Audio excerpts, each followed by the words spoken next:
ஆண்டவரும் இரட்சகருமாகிய இயேசு கிறிஸ்துவின் நாமத்தில் வாழ்த்துக்கள். இந்த நாளிலும் பிலிப்பியர் 1வது அதிகாரம் 27வது வசனத்திலிருந்து 30வது வசனம் வரையிலும் நாம் தியானிக்கலாம். பாடுகள் வீணல்ல என்கிற தலைப்பின் கீழாக இந்த செய்தியை நாம் கற்றுக்கொள்ள முடியும். நான் வந்து உங்களை கண்டாலும் நான் வராமல் இருந்தாலும் நீங்கள் ஒரே ஆவியிலே உறுதியாய் நின்று ஒரே ஆத்துமாவினாலே சுவிசேஷத்தின் விசுவாசத்திற்காக கூட போராடி எதிர்க்கிறவர்களால் ஒன்றிலும் அருளாதிருக்கிறீர்கள் என்று உங்களை குறித்து நான் கேள்விப்படும்படி எவ்விதத்திலும் நீங்கள் கிறிஸ்துவின் சுவிசேஷத்துக்கு பாத்திரராக மாத்திரம் நடந்து கொள்ளுங்கள். நீங்கள் மருளாதிருக்கிறது அவர்கள் கெட்டு போகிறதற்கும் நீங்கள் ரட்சிக்கப்படுகிறதற்கும் அத்தாட்சியாக இருக்கிறது. இதுவும் தேவனுடைய செயலே. ஏனெனில் கிறிஸ்துவனிடத்தில் விசுவாசிக்கிறதற்கு மாத்திரமல்ல, அவர் நிமித்தமாய் பாடுபடுகிறதற்கும் உங்களுக்கு அருளப்பட்டிருக்கிறது. நீங்கள் என்னிடத்திலே கண்டதும் எனக்கு உண்டென்று இப்பொழுது கேள்விப்படுகிறதுமான போராட்டமே உங்களுக்கும் உண்டு என்று பவுல் எழுதுகிறதை பார்க்கிறோம். பாடுகள் நமக்கு அருளப்படுகின்றன. விசுவாசிகளினுடைய பாடுகள் இம்மைக்குரியவை, இலேசானவை, பொறுமை, நல்லொழுக்கம், நம்பிக்கை ஆகியவற்றை அது நமக்கு வழங்கக்கூடியதாக இருக்கின்றன. மறுமையில் அது நமக்கு ஆளுகையை வழங்கக்கூடியதாக இருக்கிறது. 2 தீமோத்தேயு 2வது அதிகாரம் 12ஆம் வசனத்தில் அவரோடே கூட பாடுகளை சகித்தோமானால் அவரோடே கூட ஆளுகையும் செய்வோம். நாம் அவரை மறுதலித்தால் அவரும் நம்மை மறுதலிப்பார் என்று பார்க்கிறோம். பாடுகள் நம்மை பக்குவப்படுத்தக்கூடியவைகளாக இருக்கின்றன. கிறிஸ்துவின் மனித வாழ்வை பூரணமாக்கிய பாடுகளை எபிரேயர் 5வது அதிகாரம் 8ஆம் வசனத்திலே நாம் கற்றுக்கொள்ள முடியும். நமது வாழ்வுக்கு எவ்வளவாய் அந்த பாடுகள் முக்கியமானதாய் காணப்படுகிறது. பாடுகளாத வாழ்க்கையானது அது படுத்துவிடக்கூடியதாக இருக்கிறது. அந்த வாழ்வில் தேவனுக்காக சாதனைகள் இல்லாமல் போய்விடும்.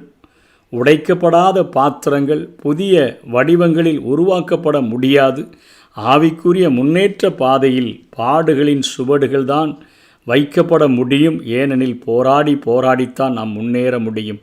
இது எதிர்ப்பு இல்லாத ஒரு விருந்து வீடல்ல, போர்க்களம் நிறைந்த ஒரு வனாந்திரமான ஒரு வாழ்க்கையாக காணப்படுகிறது.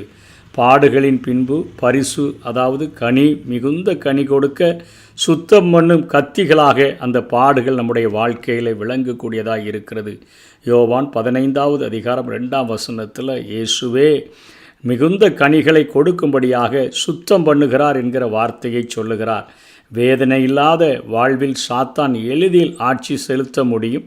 சிலுவை சுமக்கும் பாதையில் பாடுகள் எதிர்பார்க்கப்பட வேண்டியவையே.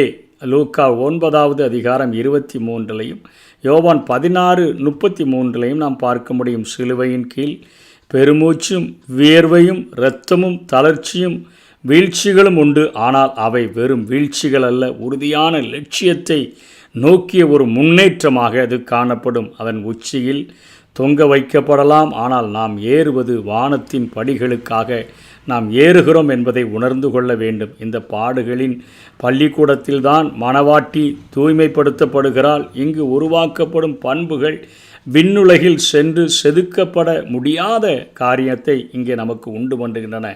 பாடுகள் நமக்கு மட்டும் உரியவை அல்ல, உலகில் அனைவருடைய இயல்பாக இந்த பாடுகள் காணப்படுகின்றன. யோபு 5வது அதிகாரம் 7ஆம் வசனத்திலே நாம் பார்க்க முடிகிறது. நமக்கோ அவை லட்சியம் சம்பந்தமானவை. உலகோர் அதனை அனுபவித்து வீணாய் சோர்ந்து மடியும் போது நாமோ புதுபலன் அடைந்து கழுகுகளைப் போல செட்டைகளை அடித்து உன்னதங்களை அடையக்கூடிய ஒரு வாழ்க்கையை அது நமக்கு தரக்கூடியதாக இருக்கிறது.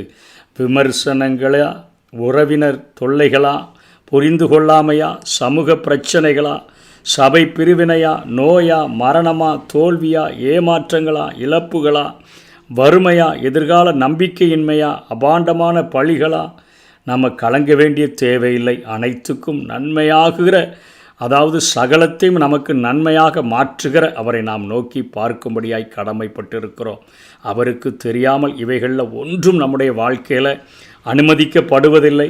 உங்களுக்கோ நமக்கோ இது இப்பொழுதே நமக்கு நிச்சயமாக தெரியக்கூடிய ஒரு காரியம் என்னென்னா, நம் தேவனுக்கோ உலக தோற்றத்திற்கு முன்னே எல்லா காரியங்களும் அவருக்கு தெரிந்திருக்கக்கூடியதாக இருக்கிறது.